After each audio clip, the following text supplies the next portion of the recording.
Welcome to study with प्रेरणा। आज की class में हम EMRS का हिंदी लैंग्वेज वाला पार्ट जो है डिस्कस करेंगे, जिसमें से 10 क्वेश्चन आते हैं और 40% यानी कि क्वालिफाइंग करने के लिए 40% मार्क्स लाना ज़रूरी है।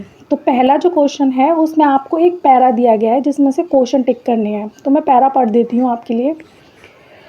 दूसरे को उपदेश देना बहुत ही सरल है, मगर उन उपदेश को व्यवहार में लाना कठिन है। बहुत से लोग ऐसे हैं जो मंच पर खड़े होकर लोगों को सदाचार, ईमानदारी, कर्तव्यनिष्ठा पर लंबे लंबे उपदेश देते हैं और स्वयं कभी उन पर आचरण नहीं करते। यदि उपदेशकर्ता की कथनी और करनी में अंतर ना हो, अर्थात वो जो कह रहे हैं उस पर अमल करके दिखाए, तब उसकी बात का प्रभाव भाषण से कहीं अधिक पड़ेगा। ऐसी स्थिति में लोग उपदेशक का अनुसरण करने में प्रसन्नता का अनुभव करेंगे। यदि वह केवल उपदेश देने का ही लक्ष्य रखता है और उस उपदेश को अपने आचरण में नहीं लाता, तब उसका उपदेश कोई प्रभाव नहीं डालता।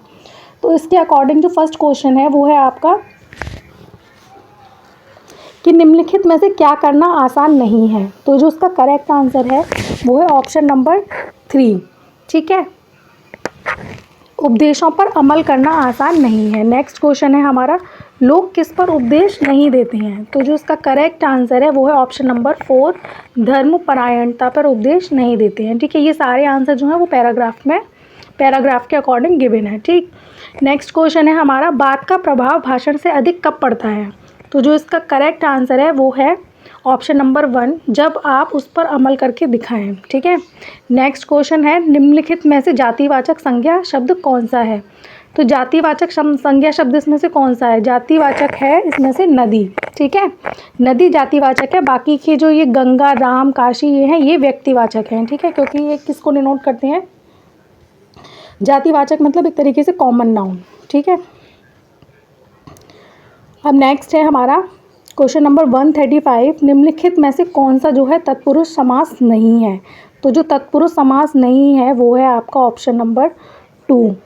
ठीक है, मदांध जो है वो तत्पुरुष समास नहीं है। बाकी के जो जितने इसमें आंसर गिवन को ऑप्शन गिवन है वो सभी जो है वो तत्पुरुष समास में आते हैं। ठीक है, स्वर्ग प्राप्त यानी कि स्वर्ग को प्राप्त करने वाला, जल पिपासु यानी कि जल को पीने वाला, ठीक है, या जल पीने की इच्छा रखने वाला, नराधम यानी कि नर का अधम करने वाला, मतलब मनुष्य को हानि पहुंचाने वाला। तो ये जो बाकी के 3 है ये तत्पुरुष समास है, लेकिन मदांध जो है वो तत्पुरुष समास नहीं है। ठीक है, नेक्स्ट क्वेश्चन है आपका 136,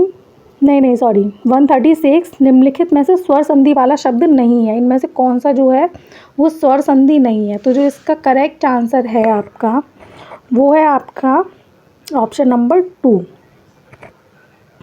तत्लीन जो है वो स्वर संधि नहीं है। ठीक है, बाकी के जो ऑप्शन है वो सारे स्वर संधि के अंदर आते हैं। नेक्स्ट क्वेश्चन है, निम्नलिखित में से कौन सा इंद्र शब्द का पर्यायवाची शब्द नहीं है। तो पुरंदर, सुरपति और सुरेंद्र जो है वो इंद्र के ही सिनोनियम है। बाकी जो मनोज जो है वो इंद्र का सिनोनियम नहीं है। ठीक है, नेक्स्ट क्वेश्चन है हमारा,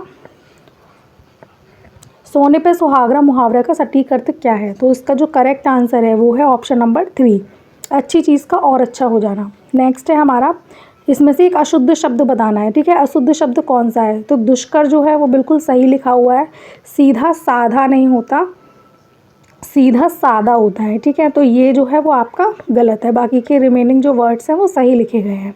लास्ट क्वेश्चन है हमारा कि विलोम शब्द के आधार पर असंगत शब्द चुनना है, मतलब कि जो मैच नहीं हो रहा वो चुनना है। तो तीव्र का मंद जो है वो बिल्कुल सही है, दुर्लभ का सुलभ बिल्कुल करेक्ट है, उन्नत का अवनति बिल्कुल ठीक है, लेकिन निंदा का अपोजिट प्रार्थना नहीं होता है। ठीक है, निंदा का अपोजिट जो होता है प्रशंसा होता है। तो आज के पेपर में हमने हिंदी लैंग्वेज का पार्ट डिस्कस किया। ऐसे ही और प्रीवियस ईयर देखने के लिए चैनल को सब्सक्राइब करना ना भूलें। सो बाय बाय।